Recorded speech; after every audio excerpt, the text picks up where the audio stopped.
मंदिरात दर्शन घेताना मोठे बुजुर्ग सांगतात की जेव्हा कधी मंदिरात दर्शनासाठी जावे तेव्हा दर्शन झाल्यानंतर बाहेर येऊन मंदिराच्या पायऱ्यांवर किंवा ओट्यावर थोडा वेळ बसावे. पण तुम्हाला माहिती आहे का या परंपरेमागे कारण काय आहे? आजकाल काही लोक मंदिराच्या पायऱ्यांवर बसून आपापल्या घरगुती, व्यावसायिक किंवा राजकीय गोष्टींची चर्चा करतात. परंतु प्राचीन परंपरा एका विशिष्ट उद्देशाने निर्माण झाली होती.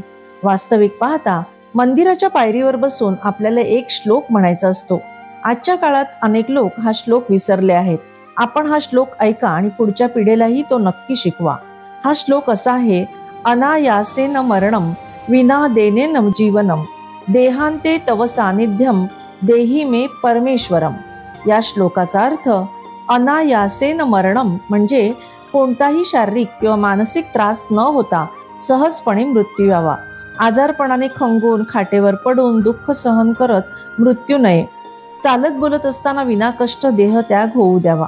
विना देणे न जीवनम म्हणजे आयुष्य परावलंबी नको. आपण कधी दुसऱ्यांच्या दयेवर, आधारावर जगायला लागू नये. जसे काही लोक पक्षाघाताने किंवा अशक्तपणाने दुसऱ्यांवर अवलंबून राहतात तसे जीवन नको. भगवंताच्या कृपेने आत्मनिर्भर, भीक मागावी लागणार नाही असे जीवन मिळावे. देहांते तव सानिध्यम म्हणजे देह सोडताना प्रभू तुझ्या सानिध्यात असावे. जसे भीष्म पितामहांनी देहत्याग करताना श्रीकृष्ण त्यांच्या समोर उभे होते, तसे मृत्यू समयी भगवंताचे दर्शन घडावे. देही मे परमेश्वरम, हे परमेश्वरा मला असाच वरदान स्वरूप जीवन दे, ही प्रार्थना करा. गाडी, मुलगा, मुलगी, नवरा, बायको, घर, संपत्ती वगैरे काही मागू नका.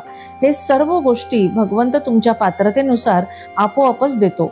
म्हणून मंदिरात दर्शनानंतर पायरीवर बसून ही प्रार्थना अवश्य करावी. ही प्रार्थना आहे, याचना नाही. याचना ही सांसारिक गोष्टींसाठी असते. घर, पैसा, नोकरी, मुलं, सुख सोयी वगैरे याला मागणी किंवा भीक म्हणतात. पण प्रार्थना म्हणजे विशेष श्रेष्ठ विनंती. प्रा म्हणजे विशिष्ट आणि अर्चना म्हणजे साध.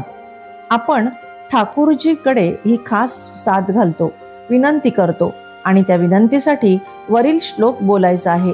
सर्वात महत्त्वाची गोष्ट, जेव्हा आपण मंदिरात दर्शनासाठी जातो तेव्हा डोळे उघडे ठेवून भगवंताचे दर्शन घ्या.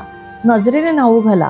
त्यांचं संपूर्ण रूप, श्रीचरण, मुखमंडळ, अलंकार, मूर्तीचे सौंदर्य डोळ्यात साठवा. काही लोक दर्शन करताना डोळे बंद करून उभे राहतात. असं का? आपण तिथे दर्शनासाठी आलोय ना, मग डोळ्यानेच न्हाणं गरजेचं आहे. दर्शन घेतल्यावर मंदिराबाहेर पायरीवर बसा, तेव्हा डोळे बंद करून भगवंताच्या त्या दर्शनाचं मनन करा. जर त्यांचं स्वरूप आठवत नसेल तर पुन्हा मंदिरात जाऊन दर्शन घ्या. तेव्हा डोळे मिटा आणि वरील श्लोकाचा जप करा. हेच शास्त्र आहे. हेच आपल्या मोठ्या बुजुर्गांचं सांगणं आहे.